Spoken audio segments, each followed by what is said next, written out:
Hey everyone, it's Faith. Today I have an interview that I did with a couple of my castmates from Romeo and Juliet. It was a lot of fun getting to talk to them again after the show, and I hope you enjoyed as much as I did. See ya! So, what originally got you interested in theater? I think it was when I was a kid. My mom was always in theater, and so middle area college, and she would always bring me to rehearsals and stuff when I was real little. And then by the time I was like 6 or 7, I was one of the toys in Babes in Toyland because she was in the show, and then I did the theater camps in middle school, and yeah, that's probably where it started, was from my mom. It's just always been a thing in my life for me. So, out of what you've done before Romeo and Juliet, the show, what was your favorite role that you've done? Oh, you asked me hard questions. So, that's kind of a tie for me. There's two parts I've loved a lot. I don't think I can pick one more than the other. My 8th grade year, I was cast as Jack in Into the Woods at MAC. And I loved that part. Playing that character was so much fun for me. As, 13-year-old getting cast in the lead role was awesome. But I'd have to think this year too. Before Romeo and Juliet, I was in a play called My Son is Crazy But Promising. And and I was the son. And I played Bud Granger, who was a Hollywood screenwriter he was so hyper, he had to hold himself back all the time. And that was the character. And I really loved both of those characters. They were both a lot of fun. Okay, so for about the first 3 rehearsals, we didn't have a Romeo. Right. And then you came in, so Yeah. what was it like to come into that role so late? Because you had half the time to memorize all those lines as everybody else did. You had almost twice the lines. Yeah. So it was one day at school. I think it was the day before rehearsals actually started. Full rehearsals. Yeah. Because they started at 7, so this was probably the 6th. And January 6th. And I was sitting there in class working on the one-act for competition with the school. And my director comes up and he says, Michael, Mac is really needing people for Romeo and Juliet. And one of the people that needs a Romeo. And I think you could do the part. And I was like, are you serious right now? They don't have a Romeo? He said, yeah, shoot Chuck an email and just ask him if you can do a read for it or something. So I emailed Chuck the next hour, because it was my free hour, I was in the library. And Chuck said, yeah, come in and we'll have you do a read for it and see how it goes. I said, okay, I'll be there. And then I came in. I didn't get to go that night, but the next night I was there. And I'm sitting there waiting, and Ian Miller's sitting there with me, because I knew Ian before from working with him in the previous shows. And I'm sitting there with him, I'm like, yeah, he said come in and do a read for it, and I'm just kind of nervous. He's like, yeah, man. And I'm like, I hope the read goes well. And so I'm sitting there with Ian, and Chuck walks out from backstage, tossed me a script, and said, copy your blocking for acts 1 through 4.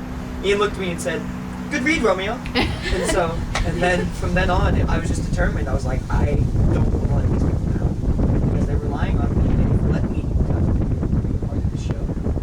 And it was just like, I just took off running with it, I guess.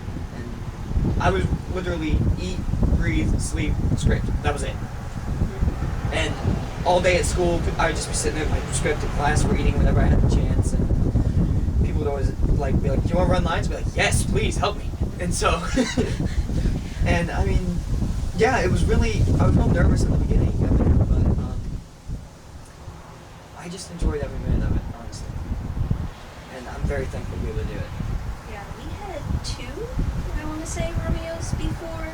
Yeah, I was the You 3rd came Romeo. And But I was the one that stayed. we didn't meet either of them. Oh, you didn't meet either of We them? didn't meet either of them. So really, I was the only one.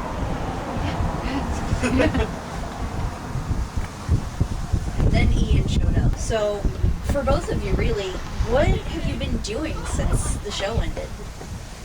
Okay, I'll go first. Since the show ended, I had to focus back in on doing the one-act play competition for school and also my other individual events with speech and debate team, which is competitive acting. And districts for that was actually yesterday and the day before. One act took 2nd place, and that's really unheard of for a 2-person cast to do that well. And so we were very proud. We got a perfect score from one of the judges, and it was an awesome moment for us. But only the 1st place went to state, so it was that close. But it was a good time. Had fun with that. And then I did dramatic interpretation and prose reading, and my prose reading took 1st place, and I'm going to state with that. So that's really what I've been up to, focusing on that. Oh geez, besides crying myself to sleep. No, Romeo I and just Juliet. didn't want to say that. No, Romeo and Juliet was a real treat for me, but since then, I recently got pulled in. I'm working on 9 to 5 with Mineral Area College, helping Chuck out with that. And other than that, really just focusing in on trying to get back into more film work and more voiceover work. And, looking for auditions, just kind of throwing myself at everything and seeing what sticks, So we're gonna focus on you for a little bit, Ian, and then we might just go to some just general questions for both of you a little bit more. So you were a fight coordinator for Romeo and Juliet. How exactly did you get into that? Chuck asked me.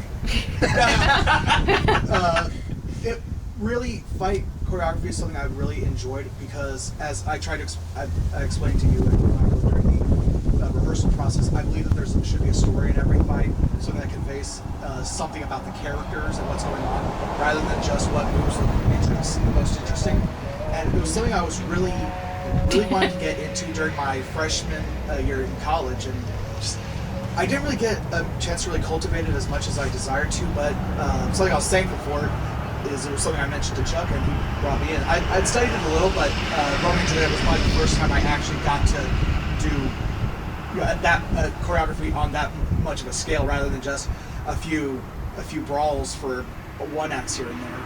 Mm-hmm. It was awesome. It was a lot. There was a lot. So this is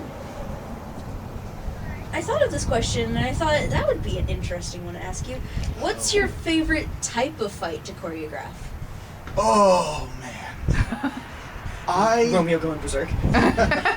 I really like simple fist fights because it really is indicative of what the characters are. I think when you don't have to focus so much on sword flourishes and stabs and daggers and guns and all that, you know how bad these characters want to beat each other up. When it's is it just a strict is this a focused martial arts fight? Is it Bruce Lee waiting for someone to make the wrong move, or is this more of Patrick Swayze just clearing a bar, just putting rounds on people left and right? Thank you. There's just something I almost want to say, like, not gritty, but maybe that is the word, but like just a good something almost more realistic about just a good old-fashioned brawl. There's nothing fancy or pretty about it, because when you're trying to either beat up or kill or whatever is your goal is in that fight, it's not, and it looks so much more impactful with the audience when these people look like they're really trying to just mangle each other. But also there's something beautiful about that when you go backstage and everyone's fine. And then I just think it's cool that can bring out the character's determination and more like they're passionate about whatever they're fighting over. Yeah. If it's a fist fight, honestly. So we actually had to dance together in the dance scene for Romeo and Juliet. What are you laughing about right there? Yeah. We just love you. So, what similarities did you find between the fight choreography and sort of the dance choreography? I can't speak for most fight choreographers, but the way I like to set up a fight, it's very similar in that we didn't do it so much with the staff fight, but with both fights in general, I like to do it in counts, similar to dance choreo, just so if for nothing else, it's easier to find your place and your tempo. And I mean, just like any other dance choreography, you're not always going to be exactly on time. You got because you have to adjust to the music. But for my sake, because I'm very neurotic about safety, I very much like keeping the counts at least in the beginning, just so everyone knows what the tempo is, everyone knows where they're at. Especially in the opening brawl, when you have 5-6 people attacking at each other at once, eventually and then 8, people walking through. And people walking through. Yeah. You very much need to know where everyone is at what point, and if everyone's on counts, then you know, okay, this is the third beat of 8. This group's here, this group's here, this group's here, or at least they should be. Should be. To me, it felt like playing a like multiple movements in band. is what I felt like. It was like, okay, movement 1 is this attack, 1, 2, 3, 4, and then movement 2 is this 1, 2, 3, 4, 5, whatever the count was. Yeah. And it was very similar to like playing a band, is what it felt like to me. Yeah, it was good. You did a good job. Oh, I just forgot about questions. But they can be used as more general questions too. So we are going to general questions now. General questions, okay. Questions for. Let's put some We general can do these questions. together. So Just like really wouldn't even have to write down the answer. so I hope. can you two explain the plot of Romeo and Juliet from each of your characters' perspectives? You want me or you to go first? 1, 3. So, here's the deal. Wait. I won! Oh, I thought it was loser goes. Okay, go ahead. Okay, so from Romeo's perspective. Clearly different interpretations of the goal. I was like, on 3! When does the loser get to go first? When they don't want to do it. I said there's different. Oh, you suck! You suck. Okay. Clear different interpretations of the desire. So from Romeo's perspective, Romeo's a sad boy. Rosaline doesn't love him. And he's just moping about, hiding, crying, all that sad boy hours. And Benvolio sees him. He's like, "What's up, brother? Come here." And he's like, "Listen, we're gonna make you feel better. We're gonna take you to a party." And Romeo's like, "Nah, I know about that." Then they meet up with Mercutio and the other homeboys. And Mercutio's like, "No, it's gonna be great. We're gonna wear masks. No one will know who we are. It'll be a good time." And Romeo goes reluctantly, but it pays off because it's like, bam, Juliet's there. It's great, love at first sight. And then this was all a gigantic mistake because Tybalt was there. But Romeo doesn't know that Tybalt knew they were there. The only one who really knows that is Benvolio, because Benvolio's the one who gets alerted about it. And while Romeo's off, balcony scene happens, looks off with light and whatever, And so that all happens. They're in love. And then Romeo goes and marries Juliet secretly because the families would kill them if they knew they were in love, or just make them be separated. It'd be pandemonium. And then Romeo is going to tell his buddies the good news that he just got married and everything, when Tybalt shows up, and things go bad from there. Mercutio gets killed by Tybalt. Romeo loses it, mentally snaps for at least a solid 3 minutes, kills Tybalt, and then Benvolio smacks him, literally. And at least in our version, Benvolio did. And and snaps Romeo out of it. Romeo freaks out, runs away. He's hiding, crying, more sad boy hours. And he goes back to Friar Lawrence's cell. Friar Lawrence is like, "Listen, go be with Juliet tonight like you planned, and then we'll hide you out until it's safe for you to come back." Romeo's like, "Great, this is a good idea," And so Romeo goes, has his one night with Juliet, and in the morning they're reading poetry to each other, when really Romeo should be booking it out of there, but he doesn't until the very last minute.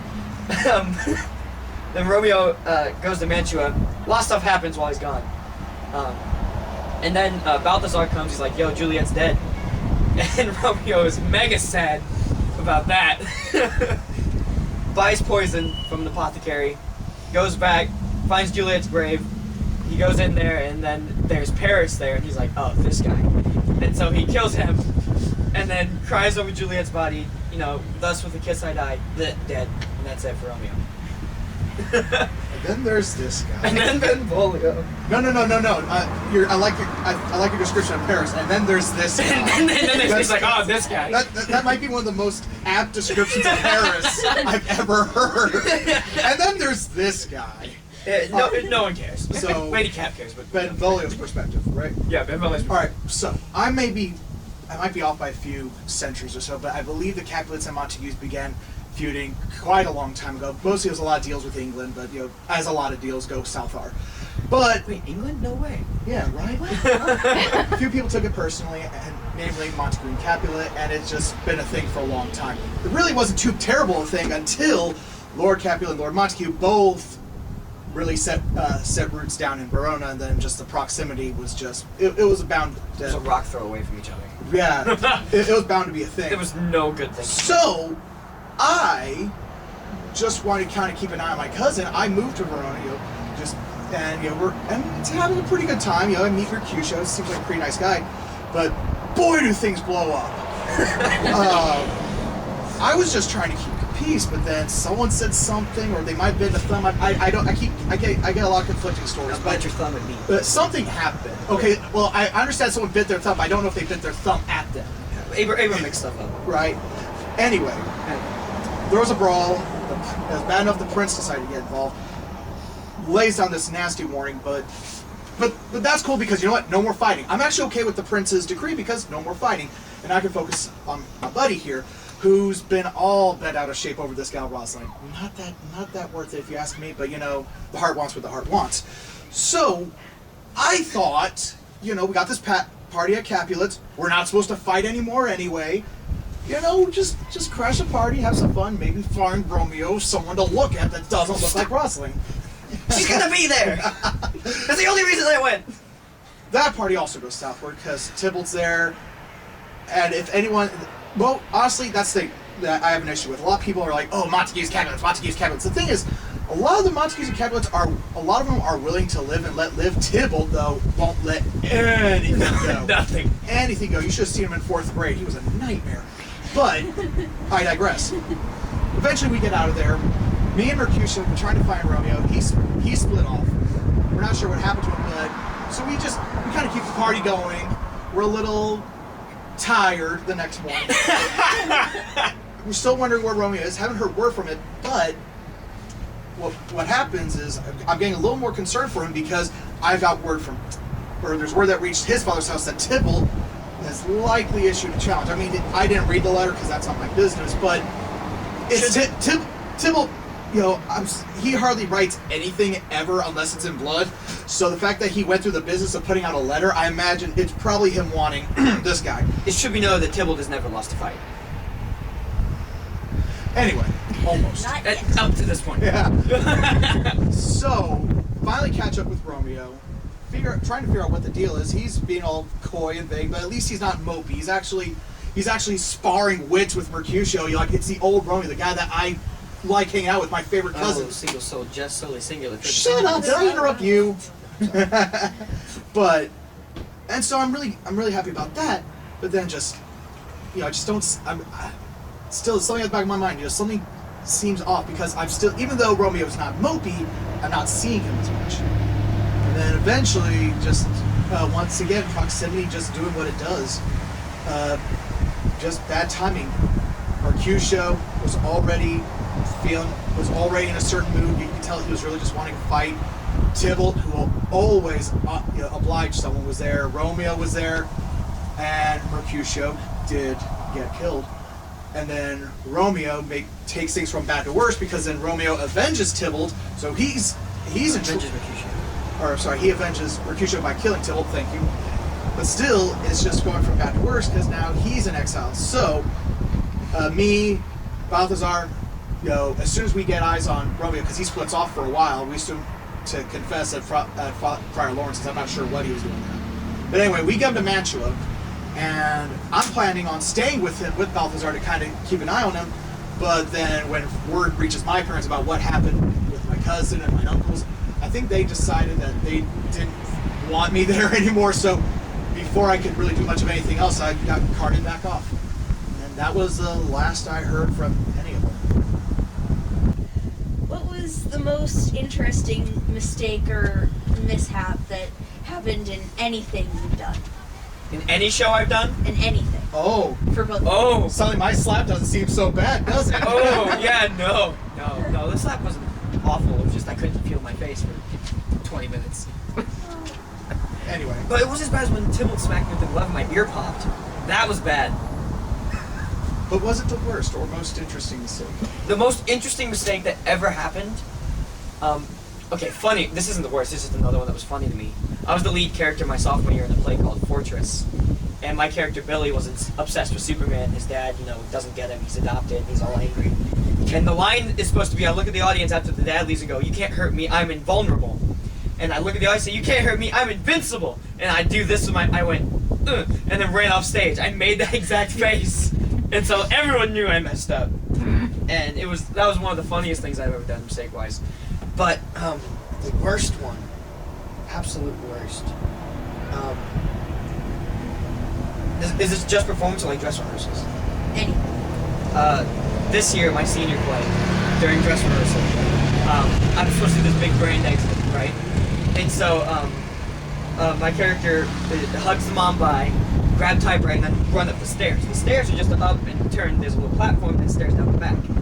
And I'm wearing these purple Converse, right? Jeans, muddy, and then a Hawaiian shirt, because that was my character's costume. I looked ridiculous. And these Converse were a size too big, so I had them extra tight on my feet so that, you know, they wouldn't fall off. And so the toe of it was just like, there was nothing there. Yeah. It was just there, you know. So my feet were like, every time I walked, I looked ridiculous. And so I'm supposed to pick up the typewriter and run up the stairs in the end. And so I grab the typewriter and I run up the stairs, and the second to the top step, my foot, just the toe of that shoe, not my toe, catches it, and I just go boom down and just hit full on. But like I tried to turn really quickly so I didn't land on this typewriter, you know. Oh. and so I land and I eat it hardcore on the steps, and then I have to run back down the stairs for curtain call. I'm the last one to come out for curtain call because I was the lead. And so the character's coming out and I'm up there standing on the platform, I'm like just silent screaming because, you know, and the stage manager's like, what happened? I'm like, I don't know. I'm just there like crying. And so I compose myself and I run down the stairs really quickly and I run around the couch and I get to the front of the stage and I take my bow, everyone bows and we book it off stage. I'm sitting back there getting out of costume, I'm sitting there and my leg is already bruised, hardcore from the steps. And Mr. Weiss, the director, comes back there and he says, what happened? And I said, I think a gremlin came out from under the stairs and just grabbed me and just yanked me down. He said, he just gave me a look and I was like, I just fell. Oh my God. And that was probably the worst mistake on my part. But there's been a lot of little funny goofs, like my freshman year, I played a mad scientist. And so we talked about this earlier. There was a scene where I unveiled the monster and I pulled a cloth off him, right? And the hunchback behind me, you know, Mord was the character. He's supposed to just like take it in the face and catch it, whatever. He wasn't standing in the right spot, so I fling this you know, sheet backwards, and it just whacks all 6 of these candles off the shelf behind me, and they just hit the ground and roll everywhere. And I just look at Mord and go, and he just starts picking them up. And it was the best improv moment, and the monster's laying there, and we get off stage that night and just die of laughter. That was a good time. There was a lot of mistakes in that show. That show was a wreck, but I loved it. Like, my friend Willis, who played the monster we talked about, he's laying on this table, and we had to cut a hole in the sheet so we could see this tube of green Gatorade, but it was a sleep agent for the monster. And he has this tube in his mouth, and he has to slowly drink it at the right level with the lines until it's gone. And so he's sitting there drinking this it was a huge thing of green Gatorade, too. And so he's sitting there drinking this green Gatorade, and the curtains close between Act 1 and Act 2. And I say, okay, you ready? He says, yeah, put the tube in my mouth. And so I go to put the tube in his mouth, and he chokes on it as soon as I get it in his mouth. And he goes, and he coughs, and the hose flies out, spraying everywhere, green Gatorade all over the stage. And I'm like, ah, what's going on? And I'm freaking out, and Willis is sitting there coughing, and I'm sure the audience is like, what is happening? You know, and so I sprint backstage, grab a mop, and I'm just like trying to clean it as quickly as I can. And we refill the Gator. I'm like, are you ready this time? He goes, yes.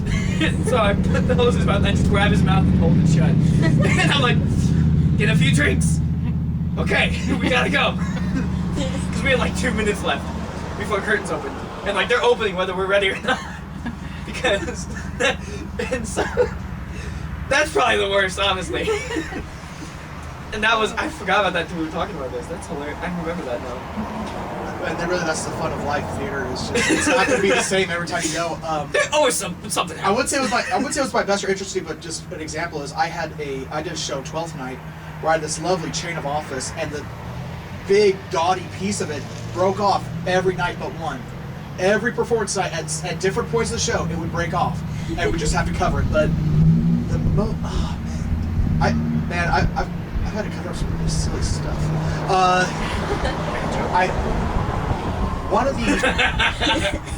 Probably one of the more interesting ones I did was we were doing a show called Cabaret, and there's a part where they describe the writer and Sally are supposed to be eating these prairie oysters, which is, for those of you who don't know, is raw egg and Worcestershire.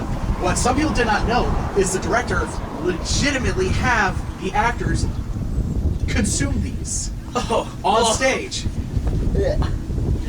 I don't know what happened, but during the one of the performance nights, when the props got laid out, they had the eggs on the table, but they didn't have it on the bowl. So it's just eggs on a table with me, who is as reckless as it gets, sitting at the table. So eventually, the inevitable happens. I bump the table, and I just hear. And trying desperately to work with this, because the thing is if you run with it, the audience won't know, or if they do know, they won't care because they're having too much fun. So I cut myself off mid-line, look down at this mess, and go, "Und I broke an egg." and then we just go back. I'm continuing the scene while scooping up, because now I'm in fix this mode. I'm scooping up raw egg from the stage, flinging it out the stage door, just cleaning this up as best as I can. In the world of this play, I'm basically throwing it out in the hallway, but instead I'm literally throwing it backstage, not caring where it lands.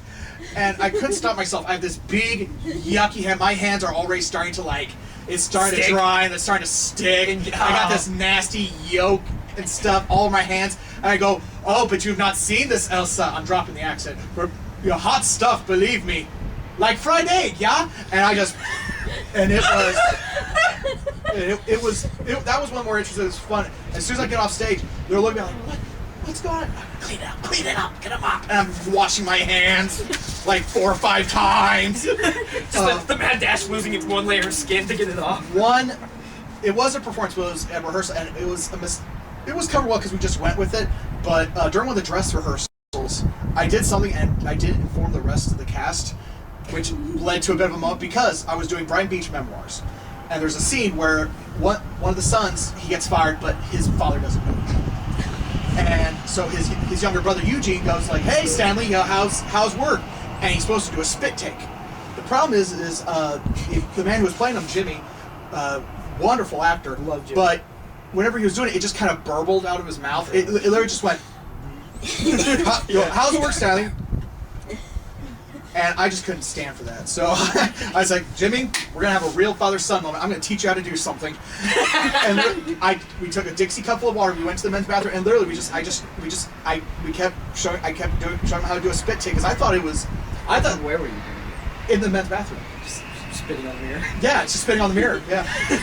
And Poor custodian. the thing is, no, we cleaned it up, please. Okay, good. But the thing is I didn't tell the rest of the cast. So when it gets to the line, "Hey Stanley, how's the job?" And he goes, boom! I cannot describe how beautiful this was. I'm at the head of the table. The lights are on me. Stanley's right here. So when that shotgun of expelled water hit, every droplet got hit with beautiful stage light, and I got to see as it cascaded across the table and completely waylay the 3 ladies sitting across from me. And all 3 of them, Regina, Jen, and Mackenzie, just sitting here like this. Just in horror of what has happened to them. Chuck is dying up in the booth. Lost his and I'm mind. just trying our best to hold on, but So, sort of on the topic of mishaps and mistakes, what was probably your most entertaining memory from rehearsals or backstage of Romeo and Juliet? Oh god, I'm trying to think of one. Oh, I know. There were don't get me wrong, there were plenty of interesting things. Yeah, but it's just trying to pick one that's good. Exactly. So how I killed Paris in the end was I had a dagger and it was bush was prickly. I'm supposed to stick it into his chest, you know. First night I got the dagger, and we get to the scene and I block Paris' shot and I stab him in the gut, you know, and I feel something go crack. And I'm like, oh no. It's just the immediate help me. And then I'm looking at Zach, who played Paris, and I'm giving him the help me. And I was like, help me. What did I do? Help me. And he didn't even know this. He just grabbed me and he goes on his line. I am slain, you know. And so I stabbed him with it, right? And I knew I broke it as soon as I stabbed it into him. I knew I broke it immediately. And the first thing in my mind is, Chuck is going to kill me. This is the end of my life. I hope I did good so far. And I go on with the scene, I die. But the funny thing is, before I die, I have to pull the knife back out of his chest and wipe it off on his pant leg, right? I grab the handle, and I pull it out, and the blade falls into Zach's hand. And I'm like, yep, knew that was gonna happen. And so I pick up this, I'm just holding the handle with no blade. And I'm just like going through the motions. And I put it in my pocket. And the thing is, Juliet has to use that dagger to stab herself. And so I'm laying there dead, and it gets to the part where Juliet pulls the dagger out, and she pulls it out, and there was this little break in her line. I could tell she was having that help me moment. So she pulls the dagger out of my pocket, there's no blade, she goes, "Oh, happy dagger, this is thy sheath. There rust and let me die." And then falls over on me. And the show ends, and she stands up, and she goes, "Where's the blade?" And Zach sits up, and he's just, "Hey, why is this in my hand?" And I'm sitting there looking at him, I'm like, help me. I'm gonna die. This is my death moment. And we hit it. We hit it for like 30 minutes after rehearsal ended. And everyone's just standing around talking. And I'm holding this here, and I'm like, hey, I can fix it. I can glue it. I'll do something. It'll be okay. It'll be fine. And it just, you know when you get into trouble, and there's like a list of things coming in, like, what do you do? And so I was like trying to decide with all these options in my head, like, can I fix it? Do I just hide it? Do I throw it away? What do I do? I lost it. I don't know what happened to it. And so I go up to Chuck, and he's worked to get all of this like stuff off of it because he used it in a different show. He'd been sitting there for like 10 minutes for rehearsal, cutting all this like frilly crap that was on it, you know, and glitter and whatever. And so I had to go up to him and be like, "Hey, Chuck, it broke." And he just looks at me, and he sits there like this, and he goes, "Get out." And the next night I come back, and there's this purple dagger with a yellow rubber blade, and I was like, "Oh, good, so I can't break it."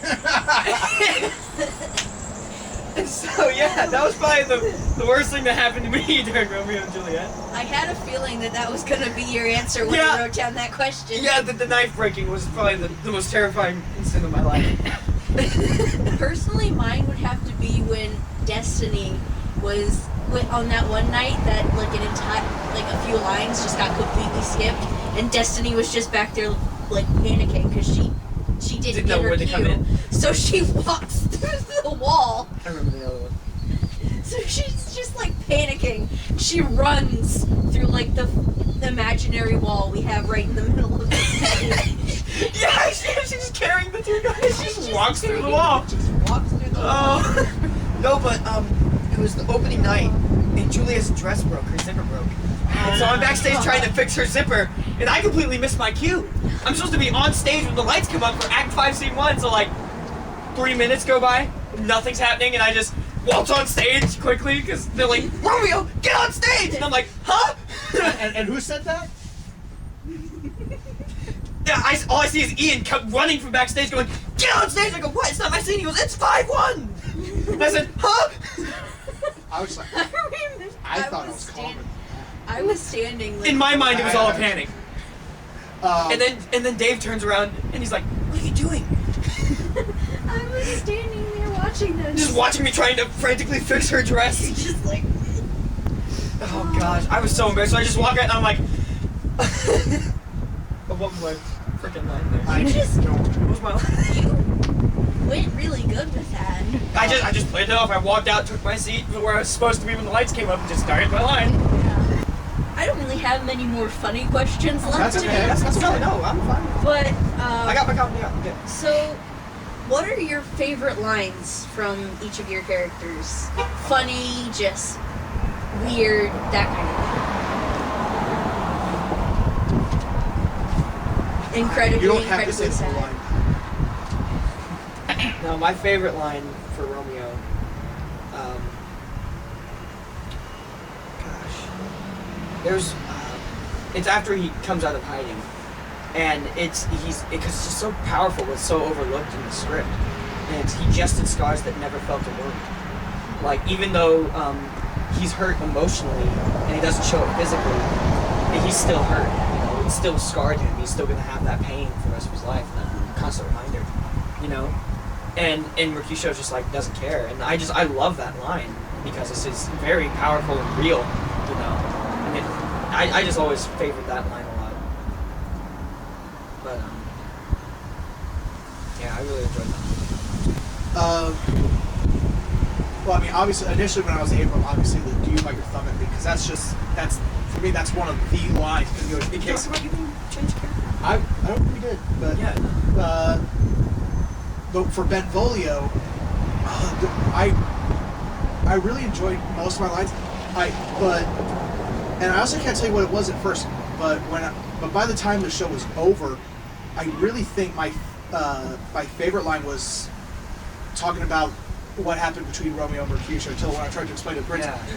And I have the line, you know, trying Sure to cry. referring to Tibble as deaf to peace.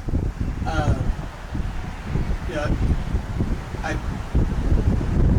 I really enjoyed that entire monologue, just because there's so much there's just so much to work with there. You know, you can be angry, you can be sad, you can be sarcastic. There's so many ways to play that. It could be panicked. There's so many ways you can play because there's so many valid emotions when dealing with that. And it was so much fun me trying to figure out where exactly I wanted to go with this that would complement Chuck's vision with the scene. And I love the way you delivered that line, because you gotta think he's going through grief, shock, anger, disbelief, all at the same time. You know, just like he can't believe this has happened to two of his closest Righteous victory. What was your most difficult scene in Romeo and Juliet for you? Mechanically speaking, I guess, like just from the aspect of nailing everything down, opening brawl would probably be the easiest one for me, because for a while it was really hard for me to really check in as Benvolio and focus in on my character, because I was just worrying so much about all the fights going on around me and making sure everyone was safe, stuff like that. So that was probably it for me, was just just trying to get myself out of that headspace. The hardest one for me,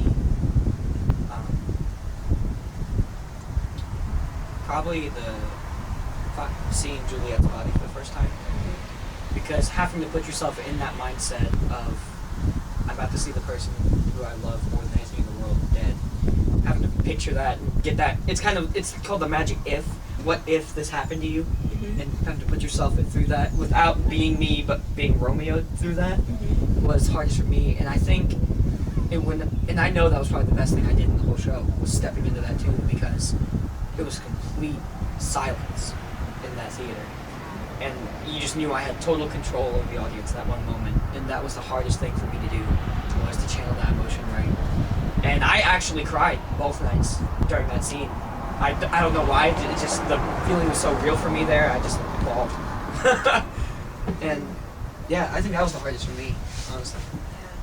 Yeah. Mine was probably be the Mercutio and Tybalt death scene, because I only had one line. So I wasn't really quite sure what to do with myself, because I knew that it would be looking at what happened and trying to figure this out. To see it. Yeah. Yeah. And just all I can think about is what happened here and how did it happen. And then Benvolio starts explaining it, and I'm trying to piece it together with what he's saying to what I'm seeing. Yeah. And it was really difficult for me to think that through, and how would this person be thinking in this situation? It was probably one of my hardest ones. I think another really hard one for me, if not that scene, was the Mercutio-Tybalt fight, because I had to keep that emotion, the stress, the entire time, while constantly being, held back by Ian and Kevin the whole time. and I'm just really trying to rip free of their grasp. And there was a point where Kevin did not want to let go of my cue, and I'm like, let go! And that was hard for me to keep the emotion, keep moving back and forth, and then being in there without getting whacked in the head with a sword. And that was... There was one time I had to pull you out of there before you got... Well, yeah, because I was waiting for that. Yeah. And it looked great. It did. Probably one of my favorite moments of that, for that fight, getting involved, keeping you out, was just we only did it once, but there was this perfect timing where you're dashing off on this plane towards them, and I just got in way just at the right time. You kind of collided with me, and you kind of went up a little, and I just swung you around back. Yeah, that was opening night. Yeah, there was just... And I mean, it was beautiful, because there was a moment where I'm supposed to get real close, and then Tibble points her sword at me, but before I even got there, she was swinging it out, and I think you saw that and you thought I was gonna get hit. I don't know what happened. It was just a magic moment. But there was a collision, and the next thing over, boom, and I was like, I'm moving. So It's like when you pick a baby up from something not supposed to do and put him somewhere else. It was like one of those moments. And I was just like, yeah. Love that. So a bit more of a less in the theater sort of question. Would you willingly do more Shakespeare plays? Oh, absolutely. Yeah, absolutely. Absolutely. Yeah. It's my favorite. For me, it was easier to memorize because it's not how I usually speak. Yeah. And so if I was messing up, I could tell. And it was a lot. I think that's how I got it down so quickly. Was because it's not how I usually speak. It's one of those things that it's hard, but it's that kind of hard that's easy. You know what I mean? I think the hardest part is really getting the right weird emotion behind it. specification, but You know. I think what I love about it so much is just you can do so much with it. Yeah, you can You play it's- around with it. there's I mean, obviously you try to set it in its own time, but it's so flexible. You can really lay over so many things, because these stories, it's like so many other stories. These are things that everyone can know and understand. In simplest principles, like Romeo and Juliet. Everyone who's ever been a teenager understands being in love with someone just cause. I'm in love with this person. It's not going to be anything else. I'm going to be with this person for the rest of my life. And then 6 months down the road, man, we were never meant to be. I don't know what I saw in them. I'm never going to be in love again. 2 weeks later, I'm in love with this person. I'm going to be with them the rest of my life. And that's just a very broad stroke of the brush, obviously.